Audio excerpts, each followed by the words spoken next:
چھوٹی دنیا بڑے سپنے کہیں دور ایک چھوٹے سے گاؤں میں گولو نام کا ایک بچہ اپنی امی کے ساتھ رہتا اس کا گھر کچا سا ہے جوتے پرانے ہیں لیکن اس کے سپنے بڑے ہیں گولو کو مٹی کے کھلونے بنانے کا شوق ہے وہ روزانہ نئی چیزیں بناتا ہوں جیسا کہ ہاتھی گھوڑا محل اور کبھی راکٹ گاؤں کے لوگ اسے مذاق میں اڑاتے ہیں مٹی کے کھلونوں سے کوئی بڑا نہیں بنتا امی ہمیشہ کہتی ہیں محنت اور سچائی سے سب کچھ ممکن ہے ایک دن ماسٹر جی سکول میں اعلان کرتے ہیں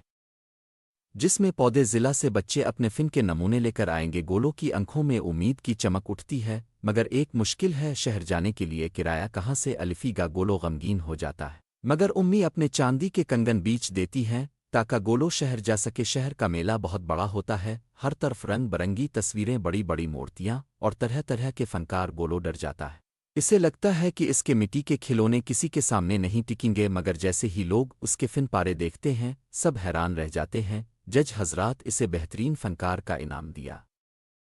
اور ساتھ ہی بڑے ارٹ سکول میں داخلہ بھی مفت گولو اپنے چھوٹے گاؤں واپس آتا ہے ہاتھ میں ٹرافی آنکھوں میں چمک اور دل میں سپنے امی اسے گلے لگاتی ہیں اور کہتی ہیں دیکھا چھوٹی دنیا والے بھی بڑے سپنے دیکھ سکتے ہیں اور پورے بھی کر سکتے ہیں